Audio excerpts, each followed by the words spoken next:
Hey everyone, this is Keith Baker. I am the host of the Dancing with Cancer podcast, where we talk about how to live an upbeat, joyful life in the middle of the cancer storm. Let's go. Hey everyone, this is Keith Baker with the Dancing with Cancer podcast, episode 42. But before we jump into that, I did want to give you an update on Kathy and her situation. As most of you know, last Monday she had eye surgery. On Friday, the Friday before, we found out she had a detached retina. They went on Monday morning, did surgery to reattach the retina, and then we also found out there was actually a tear in the retina as well.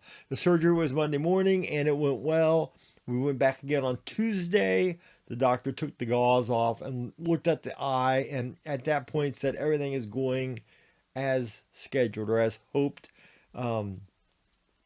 She had to lay face down for 24 hours. That was pretty difficult for her. And she very limited in her sight in the right eye currently. So it's very fuzzy or out of focus, I guess maybe is a better way to describe it.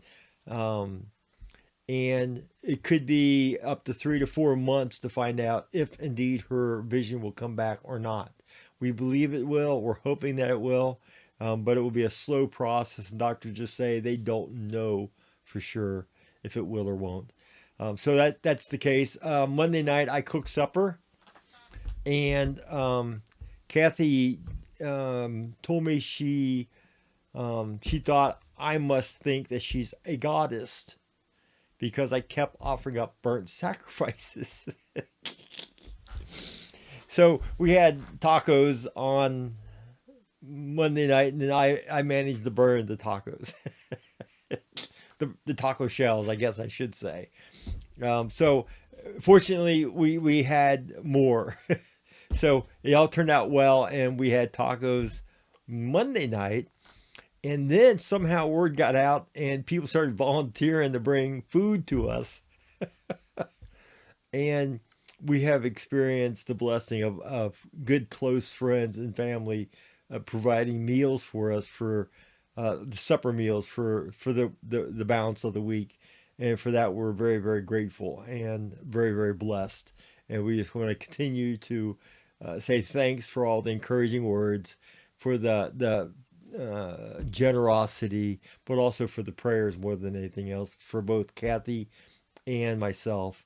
Again, I cannot say enough how much that's made a difference for us. Now, Kathy, her eyesight, we're supposed to go back again, I think, on Tuesday for the follow-up visit, and I believe we'll have another follow-up visit a week after that, and hopefully we'll know more then. We'll see. She's pretty exhausted and tired because of everything that we've been through. She has to take eye drops, 3 different eye drops, 3 times a day, and those burn. The third drop specifically burns a lot when they put it in her eye. And so I think the whole process and everything that's going on is just exhausting for her. Her brain, of course, is trying to digest or, focus. One eye is clear and one eye is not. And so that's given her a lot of depth perception issues.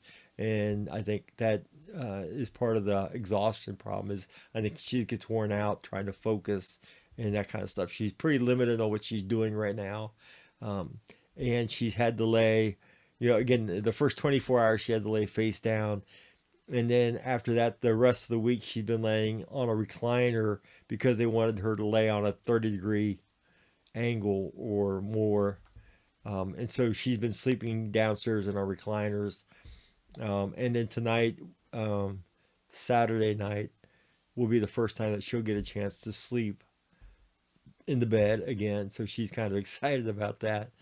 So anyways, again, we just wanted to give everybody an update. I knew we mentioned last week that she was going into surgery, but we didn't have any information yet at that time. The surgery was a success in that the surgery went well. As far as her eyesight returning partially or completely, that we won't know for sure for a couple months. So yeah, this has been one of those weeks where it just seems like you're waiting for the next shoe to fall. It's, the Murphy's Law kind of week where it just seems like nothing else could happen or it couldn't get any worse than this. But I never say that out loud because it always seems like Mother Nature hears me and says, challenge accepted, and drops another bomb. And so we always have, we all have those weeks where it just seems like, man, really? And so this past week and a half has been that kind of week for us. Again, as we shared last week and a little bit already about Kathy's situation, that we were there. Tiffany had come down for Thanksgiving weekend, and we were celebrating together and eating together, that kind of stuff. And then Friday morning, Kathy woke up and her eyesight took a drastic step to the worst. So we called the eye doctor real quick and called the emergency line. And they said, yeah, bring her in this afternoon. And literally a doctor came in because it was a holiday, the Friday after Thanksgiving. They were out of the office, but he came in the office to see Kathy. He looked at it through the scope and the different things they do and ran a few tests and had her read the chart and said, no, it looks like you have a detached retina and we will do surgery first thing Monday morning, period. So Monday morning, last Monday, we took her in for the surgery. As we shared, the surgery went well. But then, like that same weekend, before I even took her in for the surgery, I tweaked my ankle. And it's one of those things where I didn't do anything that I'm aware of. Usually when I do something, get hurt in that fashion, it's because I did something stupid. Because I tend to, my brain thinks I'm still 20 years old, but my body recognizes that. My body feels like I've been alive since the Civil War, kind of thing. Anyways, usually when I hurt like that, it's my own fault. In this case, I'm not sure what happened. I just woke up one day, right around Thanksgiving, maybe the day after Friday as well. But right in that same timeline, I woke up, my ankle was hurting real bad. And it wasn't actually my ankle, it was almost like it was just below the ankle, kind of between the heel and the ankle, but it was sore. And literally every single day, it got worse to where I'm gipping around. And at our house, we have a finished basement in our house. And so our main TV, and we live, if you will, in the basement. That's where we kind of hang out with just me and Kathy. And so because of her current situation, she's been living downstairs for the past week.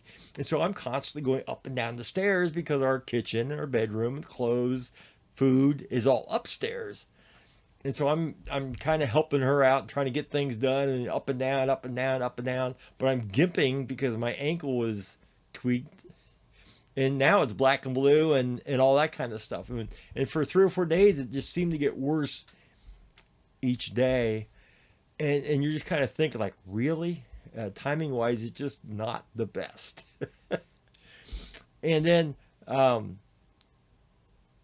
we had surgery on Monday. Then on Tuesday, we had to take Kathy back for a checkup on the eye surgery, just to real quick make sure everything's good to go. And so it had snowed, so I went out and I started the car, and the car was running for a couple minutes. And I came back in, and me and Kathy are talking. Now my back's to the car, which is the driveway, but the lights come on when you start the car up, and I'm facing Kathy, and also I see this flash. That's strange. I turn around and look at the car, and one of the headlights of the car has gone out. I guess that's what the flash was. It was like the last breath for that headlight. Now, again, it's not the end of the world, but they're probably a couple $100 when everything's said and done. Because on the newer cars, it's not like you just go in there and switch a little bulb out anymore. You got to take the car apart and put it back together, that kind of thing. So, anyways, my driver's side headlight goes out on a car, and again, it's not like that by itself is the end of the world, but just like it's one more thing that's happening. And again, Keith Baker. There's like two sides to Keith Baker, right? There's the emotional side on the one side, and then hopefully there's the rational logical side on the other side. But when things go sideways, or when things don't go according to plan, usually it seems like the emotional side shows up first. And that emotional side is the side that asks those kind of questions like, really? Now? I mean, it's not enough that, you know, and, it's not enough that Kathy's having eyesight problems on top of I already have cancer, on top of now my headlight goes out, on top of I tweaked my ankle. And then I think it was the next day I'm eating and all of a sudden crunch. It's like, oh crap. And I lost a crown on one of my teeth. And it's like, and again, not in a mean, bitter, angry way, but you're just kind of like, hey, God, are you paying attention up there? Just want to make sure. And there is a part of you that that his thoughts start going through your head about, this is really not fair. I've got cancer, in case you've forgotten, God. And now I've got my wife is dealing with these side issues, and I'm trying to help her out. I'm doing a lot of stuff I don't normally have to do. And I've still got a full-time job, right? I took Monday and Tuesday off, but then Wednesday, Thursday, Friday, I'm back at work. And so I'm trying to do work, help her, gimp around, and all those kinds of things. And, I'm sharing this because the goal in this podcast is to try to encourage all of you in as you're dealing with struggles, as you're in the valley, if you will. And I know my personality tends to be very upbeat and positive, and I'm glad, and I'm intentional in that.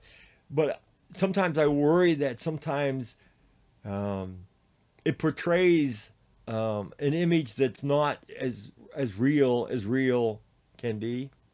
That didn't make sense. I just want to be honest with you guys and transparent that, what, bad stuff happens sometimes. And sometimes it seems like the bad stuff is stacked on top of the bad stuff, is stacked on top of the bad stuff, is stacked on top of the bad stuff. And that's just life. And it's just the way it goes sometimes. And I think, again, I want to give you strategies and concepts to help you be successful in life. But those strategies and concepts have to be able to work in a real world, or else I'm just wasting your time and my time with this podcast. And so I guess I'm here to say that this stuff happens to everybody. It happens to all of us. And ultimately, we live in a broken world because of sin. And because of that, life is going to be a struggle sometimes. And I think part of the challenge and part of what gives us the ability to get through these things is to recognize in advance that life is going to be a struggle sometimes, and not to be blindsided by those things when they happen. In other words, I think sometimes we have unrealistic expectations, right? So again, the emotional side of Keith Baker might say, hey, God, I got cancer, and it's really not fair for you to allow God, or for you to allow Kathy to get sick because I'm already sick. Or it's not fair for you to allow me to get my leg and the headlight to go out and to lose a crown because I have cancer. Or that kind of reasoning. But I think our emotions respond that way. It just doesn't seem fair. It doesn't feel right. It doesn't feel fair in the heat of the moment. But my logical side of Keith Baker says, well, wait a minute. Realistically, if I'm being straight up, I'm going to have cancer the rest of my life. With the exception of God chooses to heal me. And that's a real thing. That's a possibility. And I'm praying for that. And I know a lot of other folks are praying for that as well. But unless God physically heals my body, or unless I have a bone marrow transplant, which isn't on the current schedule or agenda, Unless one of those two things happen, I am going to have cancer for the rest of my life.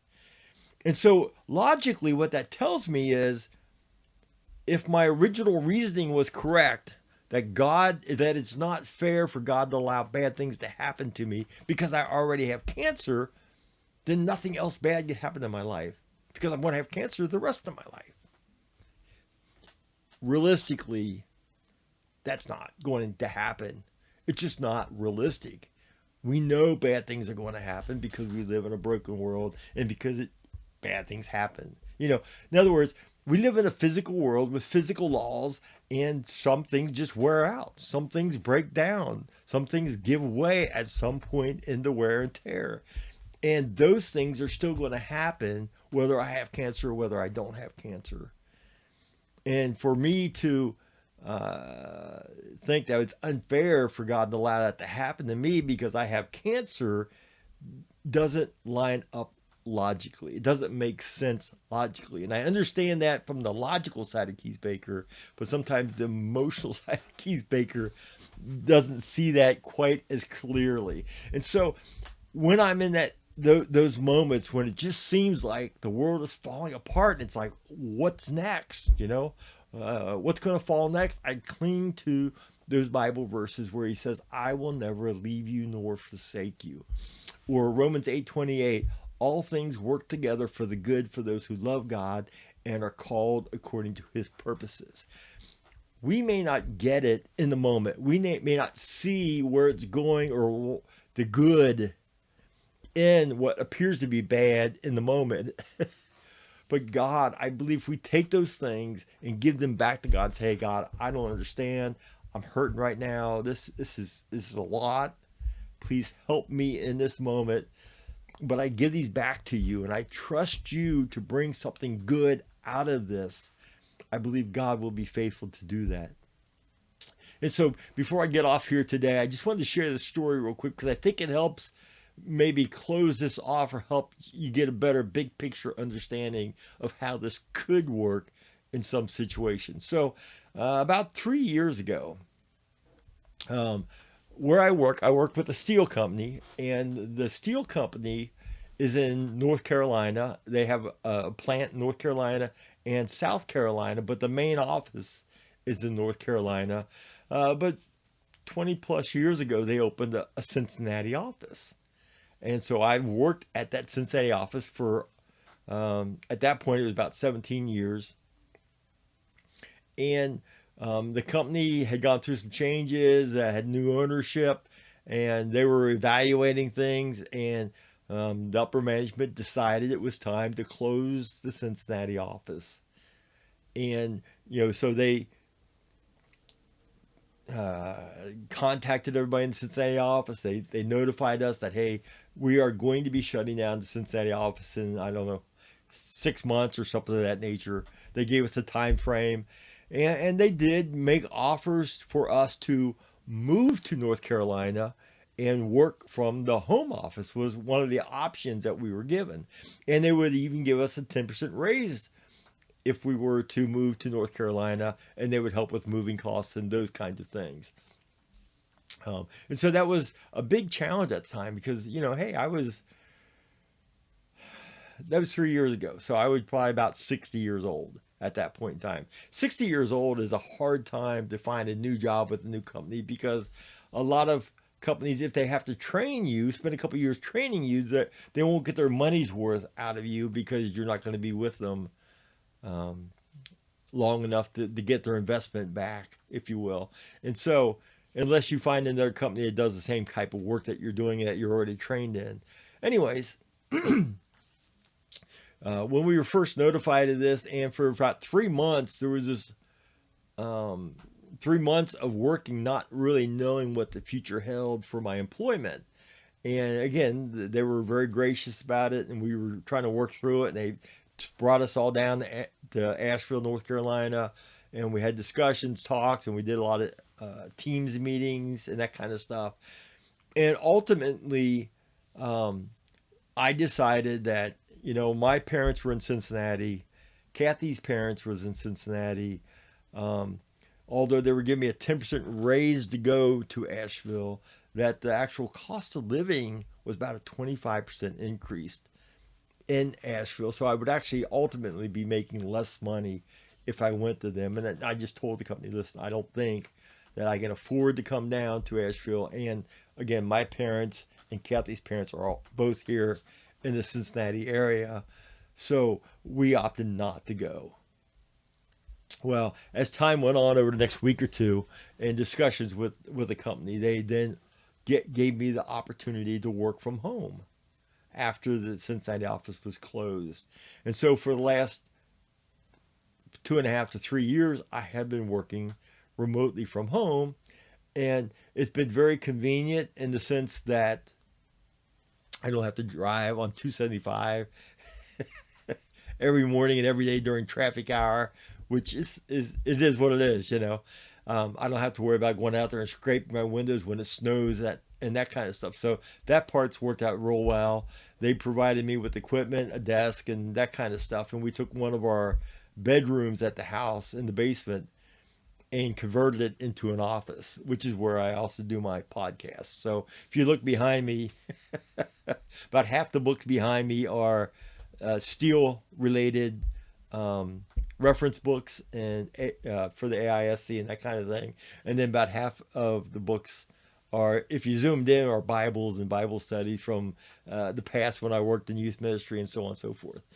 Anyways, I guess what I'm getting at is at the time 3 years ago, when my job security was in question and looked like they were going to close down the Cincinnati office, there was some scary times because I didn't know where that would end up.